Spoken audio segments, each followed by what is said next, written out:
여러분, 물고기의 IQ가 얼마나 되는지 아세요? 0.3이랍니다. 30도 아니고 3도 아니고 0.3. 왜 그래요?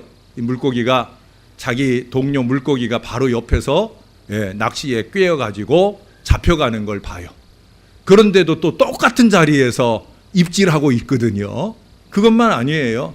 자기가 그 입질에 낚시에 꿰어가지고 끌려가다가 버둥버둥 하다가 입이 찢어지면서 주댕이가 찢어지면서 간신히 빠져나왔어요.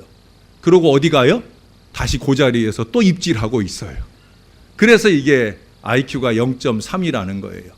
자, 그러면 정치가들의 IQ는 얼마나 될까요? 똑같다는 거예요. 정치가들의 IQ도 안타깝게도 0.3이다. 왜 그렇겠어요? 동료 정치인들이 뇌물 먹고 끌려가는 거 보고도 또 뇌물을 먹고 있어요. 그래서 10년 전에도 작년에도 올해도 끌려가는 정치인들이 여전히 발생합니다. 기껏해야 체포 동의안에 부결이나 해놓은 걸 자랑스럽게 생각하는 어리석은 IQ를 갖고 살아가는 거예요. 그거 먹고 신세 망쳐놓고도 또 먹는다는 거예요. 이번에 그 동의안에 부결된 사람 중에 한 사람은 그런 사람이에요. 얼마 전에도 그렇게, 그래서 이사장에서 쫓겨났는데 또 다른 곳에서 또 똑같은 일을 하고 있더라는 거예요. 참 안타까운 일이죠. 그런 일은 내일도 앞으로도 계속 나타나게 될 거예요. 자, 그러면 여러분, 우리의 IQ는 얼마나 될 것 같아요? 예? 역시 죄송하지만 0.3을 넘지 못하는 사람들이 많다는 거예요. 아니, 우리를 무시하느냐고 여러분들이 생각하실 수도 있겠지만 우리들이 지난날의 은혜를 잘 잊어버리잖아요. 옆 사람이 하나님을 잘 믿어서 복받는 것을 보거나 반대로 믿음대로 살지 못하여 징계받는 걸 보면서도 우리가 제대로 하나님을 믿지 못하는 어리석음 속에 살 때가 있다는 거죠. 그게 바로 우리의 신앙의 IQ, 신앙의 현실을 보여주는 일은 아니냐 하는 거예요. 오래전에 제가 극동방송에서 들은 얘기입니다. 20년 전 브라질 정부는 산호세의 캄포라스라고 하는 도시 근처에 있는 교도소의 운영을 2명의 크리스찬에게 맡겼어요. 그래 그 교도소는 그때부터 다른 직원 없이 이 2사람이 운영하는 그런 교도소였습니다. 기독교 정신에 따라 운영되어집니다. 그 건물의 이름을 휴마이타라고 개명을 하고 그곳의 전임 직원은 딱 이 2사람뿐이에요. 그런데 그 교도소의 모든 운영은 그럼 어떻게 하느냐? 그 교도소 안에 있는 죄수들이 하는 거예요. 그 죄수들이, 수감자들이 그곳을 운영하고 있더라는 거예요. 척 콜슨이라고 하는 분이 그 교도소를 방문한 후에 다음과 같은 보고서를 제출하였습니다. 제가 그대로 읽어드릴게요.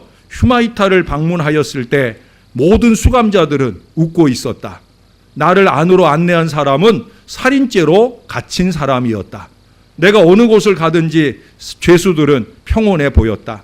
안내자는 나를 예전에 죄수들을 고문하던 독방으로 인도하였고 지금은 그 안에 단지 한 사람만 갇혀 있다고 말했다. 육중한 문이 천천히 열렸고 나는 독방에 있는 죄수를 보았다. 독방엔 휴마이타의 식구들이 아름답게 조각해 놓은 십자가가 있었다.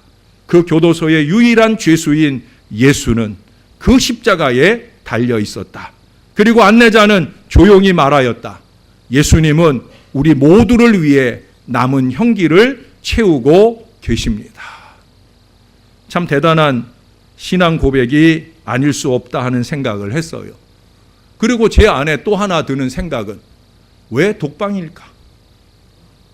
왜 예수님이 그 독방에 홀로 갇혀 계신 걸까? 다른 죄수들과 싸워서? 아니겠지요. 간수의 말을 잘 듣지 않아서? 아닐 거예요.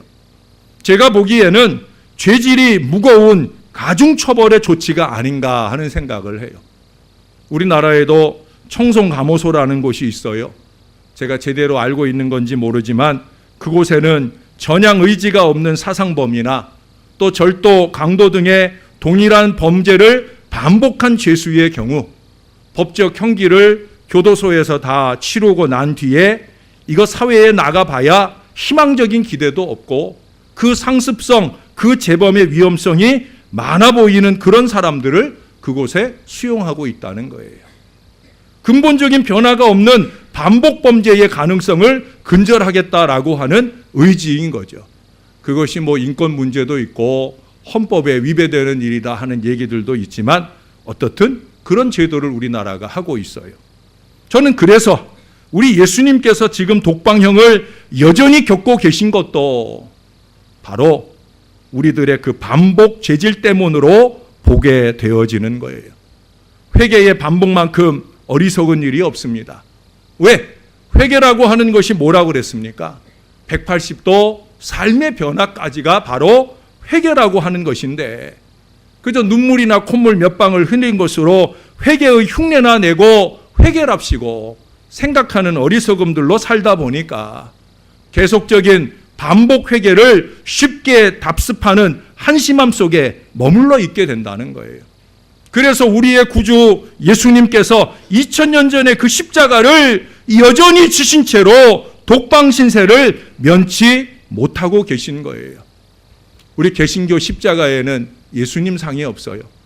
천주교의 모든 십자가에는 예수님이 달려 계신데 우리는 예수님이 달려 계시지 않아요. 전 개인적으로 우리 개신교의 십자가에 예수님을 달아놓지 않는 이유는 내가 다시금 예수님을 현저히 십자가에 못 박는 어리석음 속에 살지 않겠다라고 하는 결의라고 보여집니다. 그런데 우리는 그 결의대로 살지 못해요. 십자가 위에 주님을 여전히 볼 수밖에 없는 어리석음으로 산다는 거예요. 그것이 이제 갓 예수를 알거나 믿기 시작한 사람에게서 보여지는 모습이 아니라는 거예요. 오히려 그분들은 더 몸부림치는 걸 봅니다. 그러나 반대로 10년, 20년 이상을 꼽는 신앙 연륜을 자랑하고 나름대로 교회에서 다양한 헌신으로 땀 흘리는 그런 분들에게서 안타깝게도 그런 모습들을 찾아보게 되어진다는 것. 이것이 어쩌면 우리의 가장 안타까움이 아닐까. 우리의 신앙의 삶은 뭡니까? 그것은 다름 아니라 온전히 예수님의 제자 되는 것. 바로 그것에 있는 줄로 믿습니다. 오늘 본문에서도 우리 예수님께서 빌립을 제자로 삼고 계시는 모습이 나와요. 예수님은 이 땅에 오셔서 많은 사람들을 제자 삼으셨어요. 그런데 오늘 빌립에게 예수님께서 너는 내 제자가 되라 라고 말씀하지 않으셔요. 그보다 더 부담스러운 말씀을 하십니다. 뭐라고 그러시냐면 43절에 보시면 나를 따르라 라고 하셔요. 다른 복음서에서는 베드로나 야고보, 요한 등을 부르실 때, 다른 복음서에서도 베드로, 야고보, 요한 등을 부르실 때도 역시 나를 따라오너라 말씀하고 계셔요. 이것은 39절에서는 다시 와서 보라 하는 표현으로도 앞서 말씀을 하셨는데 이렇게 와서 보라, 나를 따르라 라고 말하는 것은 그 말하는 사람에게는 상당한 자신감이 될 것이고 그 말을 듣는 사람에게는 상당한 부담 또는 거북함이 되는 표현일 거예요. 왜 그렇습니까? 나를 따르라 하는 이 말의 어원적 의미는 나랑 같이 나와 같은 길을 가자 하는 의미가 담겨져 있기 때문에 그래요. 예수님이 저와 여러분 주님의 제자로 살고자 하는 사람들에게 말씀하셔요. 나랑 같이 나의 길을 가자. 말씀하신다는 거예요. 이 말은 예수가 걷는 길을 따라서 간다는 결단을 말해요. 예수님처럼 생각하고 예수님처럼 말하고 예수님 가신 그 길을 그대로 따라서 행한다는 얘기입니다. 그래서 듣는 우리들에게 부담이 되는 어려운 얘기일 수 있습니다. 그러나 여러분, 그렇다고 해서 우리에게 결코 포기될 수 없는 그런 길이라고 하는 사실이에요. C.S. 루이스라고 하는 분이 마귀는 중생하지 않는 교인, 헌신하지 않는 신자를 만드는 것이 그의 목표다라는 얘기를 했어요. 마귀의 목표는 중생, 거듭나지 않는 교인, 교회는 다니는데 예수로 거듭나지 않은 인생들을 만드는 것. 그 이상 그 이상 헌신하지 않는 신자를 만드는 게 그의 목표라는 거예요. 오늘날 현대 교회에서는 그 목표가 잘 통해 가고 있어요. 오늘날에는 숨은 교인, 나홀로 신앙자들이 교회 안에 점점 많아진다는 거예요. 교회 가서 은혜 받는 건 좋지만 교회를 위해, 주님을 위해 헌신하는 것은 글쎄요 하는 사람들이 많다는 거예요. 이 말을 풀어보면 교회를 다녀도 구원의 확신이 없어요. 겉모습의 헌신은 있으나 삶의 헌신이 없는, 즉 어떤 설교가의 말처럼 현대사회, 아니 교회의 비극은 교인은 많으나 참 신자는 적고 신자는 덜어 있어도 제자는 없는 그런 상황을 말한다라고 말할 수 있어요. 그래서 가장 으뜸된 주님의 제자였던 바울이 그의 모든 서신마다 어김없이 이 고백을 우리에게 들려줍니다. 예수 그리스도의 종 나 바울. 그는 철저히 주님의 종으로 스스로를 지칭합니다. 그리고 예수를 향한 절대 순종의 결의를 우리들에게 보여줍니다. 결의와 결단만 하는 것이 아니라 예수님처럼 그렇게 살고 싶은 간절한 소망을 담아내고 있으며, 바울은 그의 서신들 속에서 느껴볼 수 있는 것처럼 그렇게 살기 위해 누구보다도 노력했던 사람이라고 하는 사실이에요.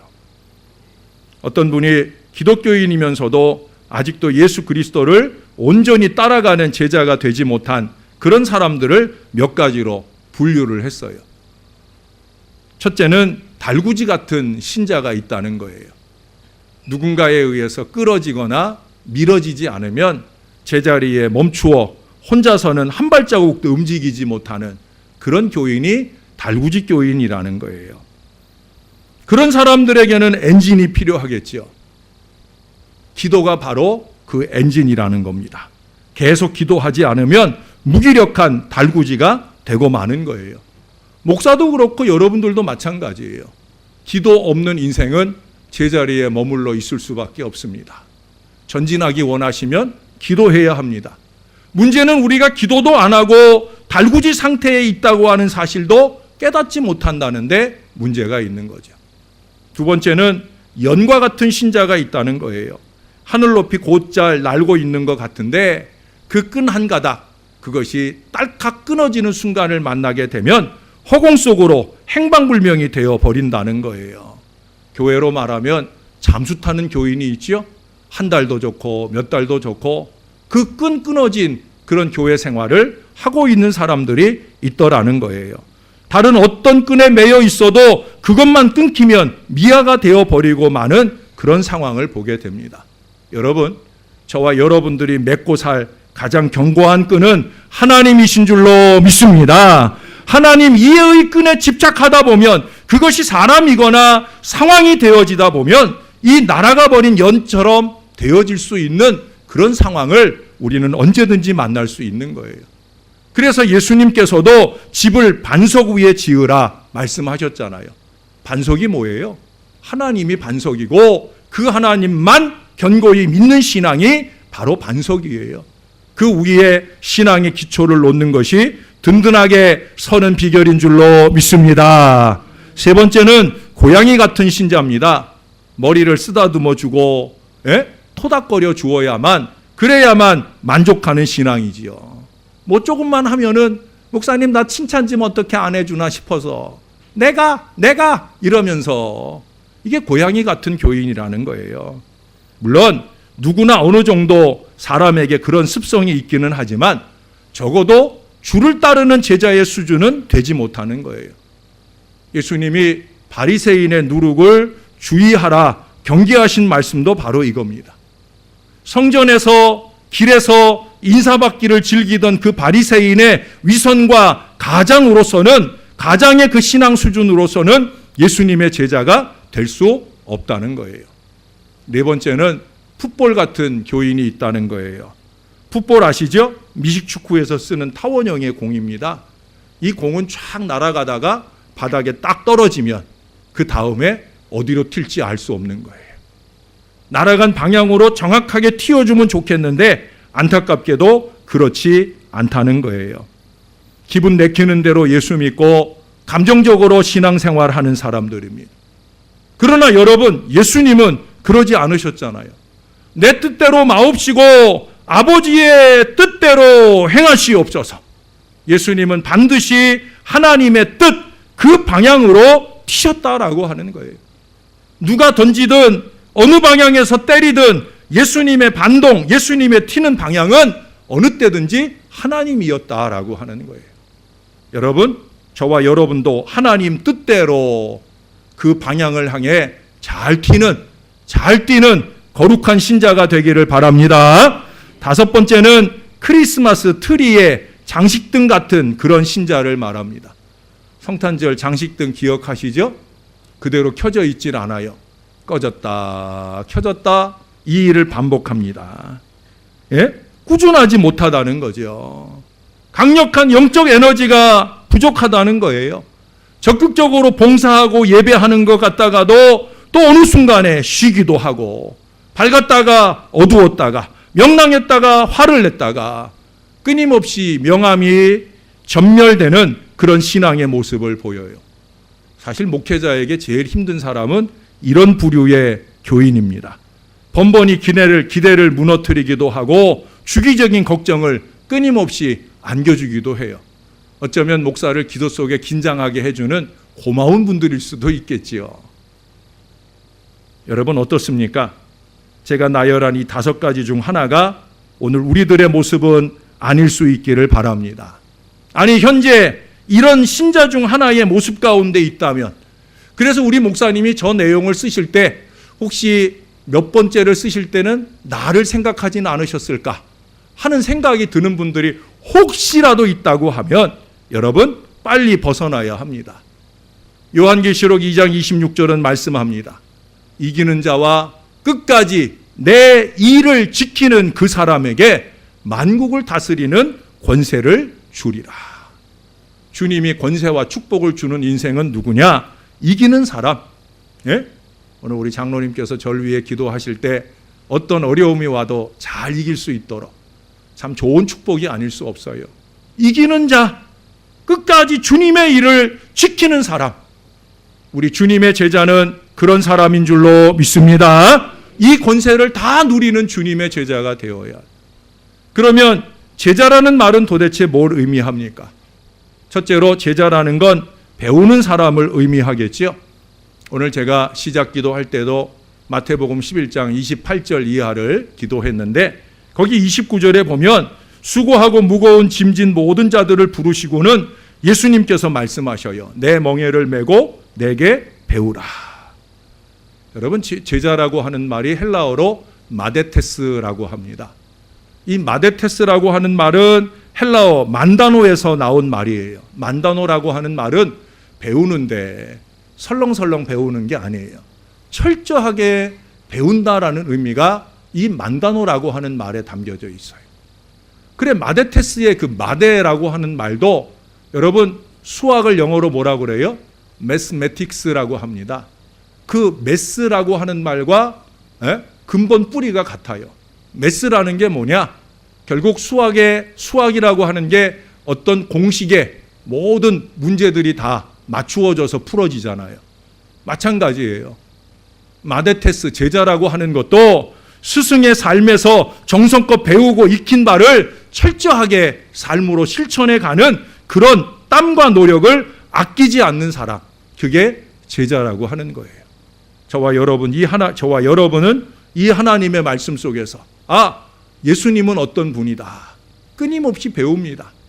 잘 배우시고 그 예수님처럼 살아보려고 노력해가는 저와 여러분들이 될 수 있기를 바랍니다.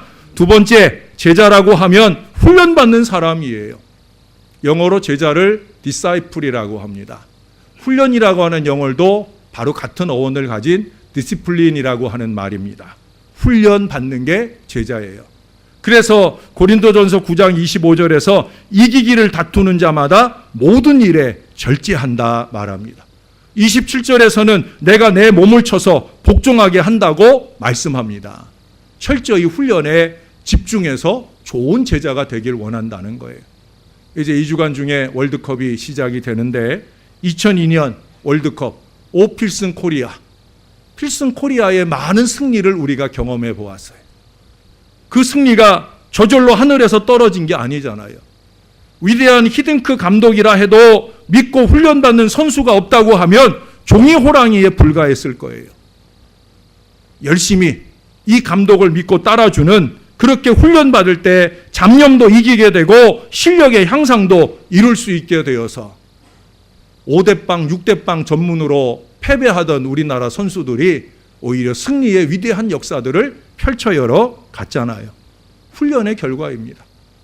말씀과 기도와 전도와 봉사와 섬김 등 신앙과 경건의 여러 훈련에 기쁘게 자신을 드리는 주님의 제자들이 되시기를 바랍니다.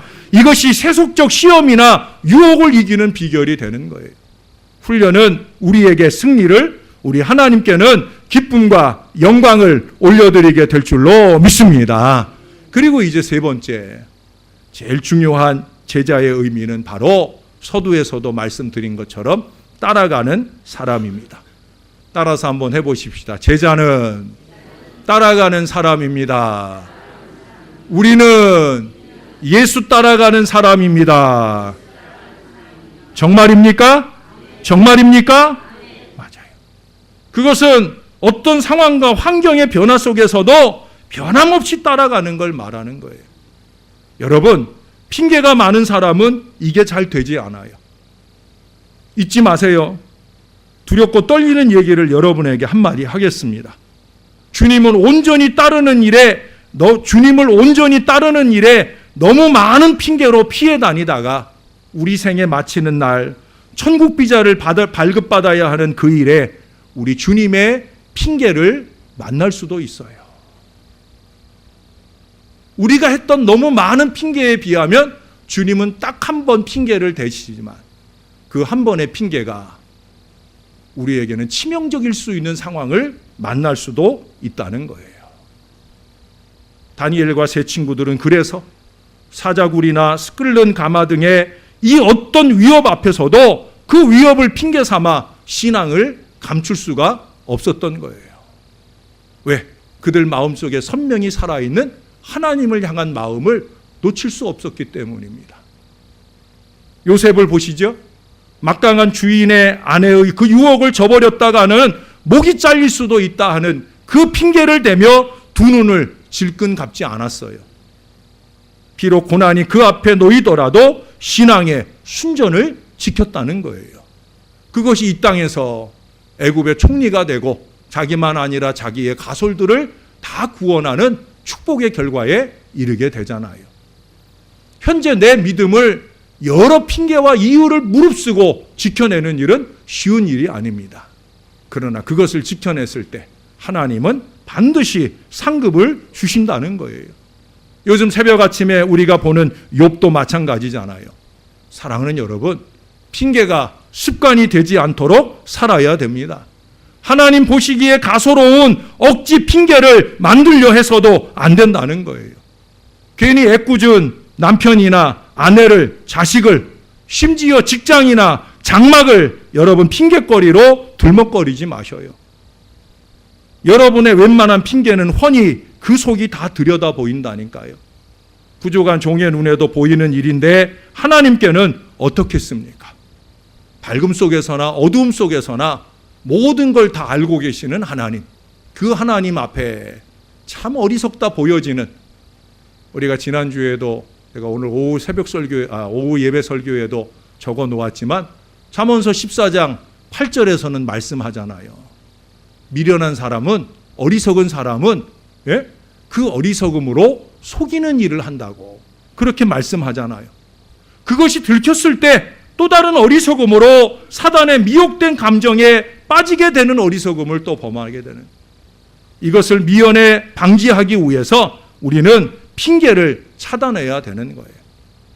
여러분, 예수님은 누가복음 9장 57절 이하에서 나를 따르는 내 제자가 되려고 하면 심지어 부친의 장례까지도 핑계가 될 수 없음을 말씀하실 정도였어요.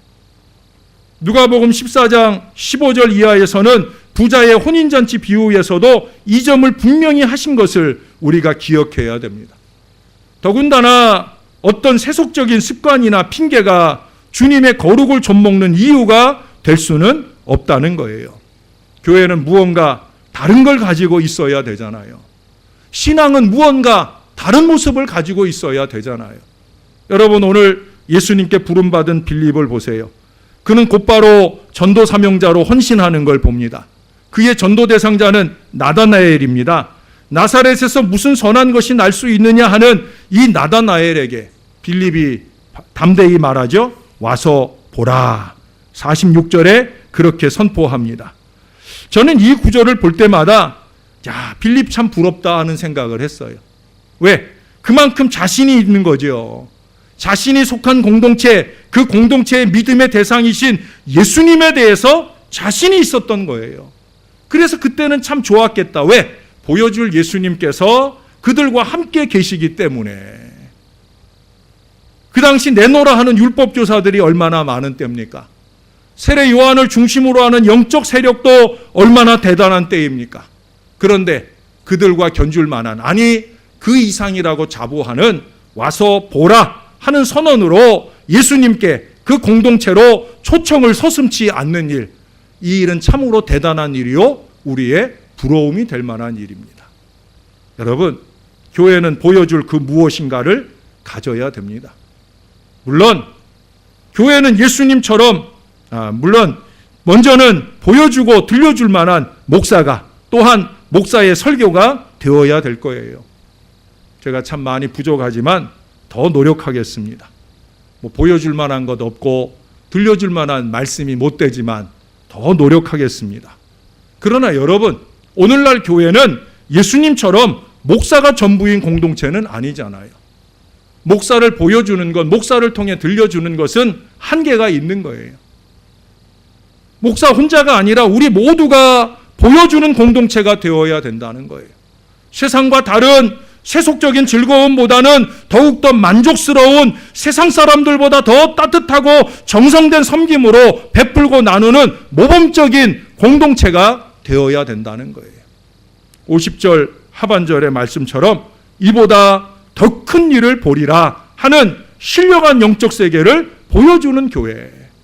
그게 51절에서는 하늘이 열리고 하나님의 사자들이 인자 위에 오르락 내리락 하는 것을 보여주는 교회가 되어야 하는 거예요. 여러분들을 섬기는 저의 목회에도 늘 이 두 가지가 저의 기도의 제목이에요.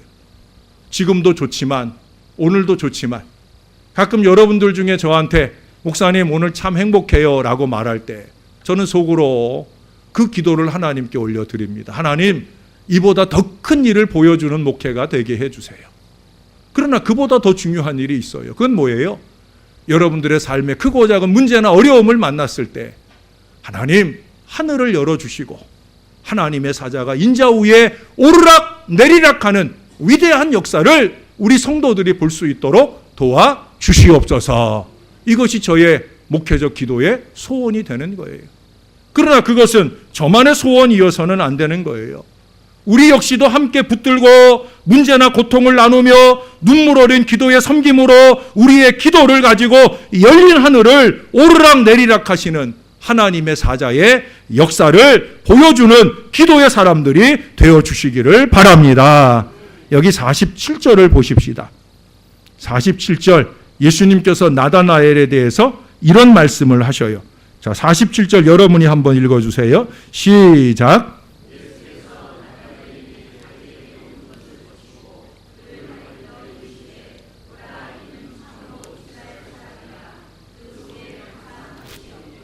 아멘. 그는 아직 예수 믿기 전 사람이에요. 그런데 예수님이 그를 말하기를 그는 간사한 것이 없다. 여러분, 실제 세상 사람들 중에는 우리보다도 더 그 속에 간사함이 없는 진실한 사람들이 얼마나 많은지 몰라요. 죄송하지만 저는 여기 와서도 목사인 게 부끄러운 적이 많았어요. 목사 앞에서도 서슴없는 거짓말들이 드러나는 모습들을 볼 때 목사 앞에서도 이런데 세상에 나가면 어떨까 하는 생각을 하며 가슴이 참 답답할 때가 얼마나 많았는지 몰라요. 여러분, 이곳은 빤한 동네 아닙니까? 어디서든지 내가 아닌 우리의 전도를 받는 사람들이 우리가 아닌 나를 쳐다보고 있다는 거예요. 나에 대한 평가를 우리에 대한, 교회에 대한 평가로 결론 짓는 사람들이 많은 시대를 살고 있어요. 실제로 제가 수년 전 섬겼던 그 교회에서 어떤 교인이 그 지역 많은 사람들의 돈을 떼먹고 달아났어요. 우리 교회 교인 가운데도 피해를 본 사람이 딱 한 사람이 있었어요. 제가 그때도 제가 마침 오늘 드렸던 이 광고를 그때도 제가 6개월에 한 번 정도씩은 하거든요. 교인들끼리 돈거래 하지 말라. 다행히 우리 교인, 그 떼인 돈을 떼인 그분은 줄 마음, 목사님, 저는 그냥 줬다 생각해요. 그러니 저 괜찮아요. 저 걱정하지 마세요. 라고 말씀해 주셔서 다행인데, 문제는 그 동네 사람들이 도망간 그 사람으로 인해 교회를 보는 관점이 달라졌다는 거예요. 그동안에는 좋은 교회 소문 잘 나고 있었는데 도대체 목사가 교육을 어떻게 시켜서, 목사가 아무리 돈 떼먹고 도망가라고 교육시켰겠어요? 그런데 그 교인의 사업장에 그 빚쟁이들이 찾아갔더니 거기에 말씀 서각, 개업을 할 때 교회가 말씀 서각을 주었거든요. 그 밑에 우리 교회 이름이 붙어 있잖아요. 그 말씀 서각을 떼어내서 바닥에 팽개치고 그 서각을 질근질근 밟아대면서 그들이 분노하던 그런 모습을 제가 전해 듣고 얼마나 가슴 답답하고 부끄러웠는지 모릅니다. 제가 여기 와서 들으니까 지금도 제가 듣고 있어요. 여기도 그런 어려움을 끼쳤던 분이 있었다는 얘기를 듣고 있어요. 여러분, 그래서 제가 자주 이 광고를 하게 되는 것을 이해해 주시기를 부탁을 드립니다. 그런 때 목사는 참 부끄럽습니다. 또 우리가 안타깝게도 이곳에서 크고 작은 여러 가지 어려운 일들, 시험당한 일들을 들어보게 되면 사실은 제가 여기 처음 왔을 때, 지금은 이제 안 그래요. 처음 왔을 때는 제가 이 교회 목사라고 하는 것이 얼굴 들고 다니기 어려운 때가 있었습니다. 그러나 지금은 우리 교회가 달라지고 있잖아요. 앞으로 더 나아져야 될 거예요. 이런 지역에서 교회나 그 교회의 교인들이 지역사회에서 인정받지 못한다고 하면 부흥의 기대나 희망은 사라지게 되는 거예요. 세상 사람들과 같아서는, 그들보다 못해서는 교회도, 그 교회의 복음도 무력해질 수밖에 없다는 거예요. 우리가 그들과 다를 수 있는 부분이 뭡니까? 바로 영성이잖아요. 성결이잖아요. 순도 100%의 믿음과 그 믿음에 걸맞는 순전하고 정직한 삶, 저와 여러분들은 그것을 추구해가며 살아야 된다는 거예요. 그것을 보여줄 수 있어야 된다는 거예요. 그만한 절제가 선결되어야 된다는 거예요. 여러분, 충성된 종은 어떤 종이겠습니까? 충성된 종은 구체적으로 다음과 같은 5가지 사항에 해당되는 사람입니다. 저와 여러분이 아직은 그 수준에 100% 도달하지 못할지라도 여러분, 다시금 충성된 종의 모습을 되새기는 기회로 한 가지 간단하게 제가 꼽아 드릴게요. 첫째, 나의 일보다 하나님의 일을 더 중요하게 생각하는 사람입니다. 둘째, 생활하고 남는 것을 바치지 않고 바치고 남은 것으로 사는 사람이에요. 이것이 성서적인 축복의 원리이기도 합니다. 세 번째, 나를 위하거나 어떤 사람들을 위하여 교회를 섬기는 것이 아니라 머리 대신 예수 그리스도를 위하여 섬기는 사람이 되어야 된다는 거예요. 네 번째는 주님이 필요하시다면 어디에나 가고 무엇이나 할 수 있는 사람이어야 된다. 콩고에 보면은 그 찬송가 가운데 예수님은 바늘, 나는 실, 주님 가시는 곳 어디에나 따라가리 하는 그런 가사가 있다는 거예요. 저와 여러분도 그런 제자가 되어야 할 줄로 믿습니다. 마지막 5번째는 받는 것보다 주는 것을 더 기뻐하는 사람.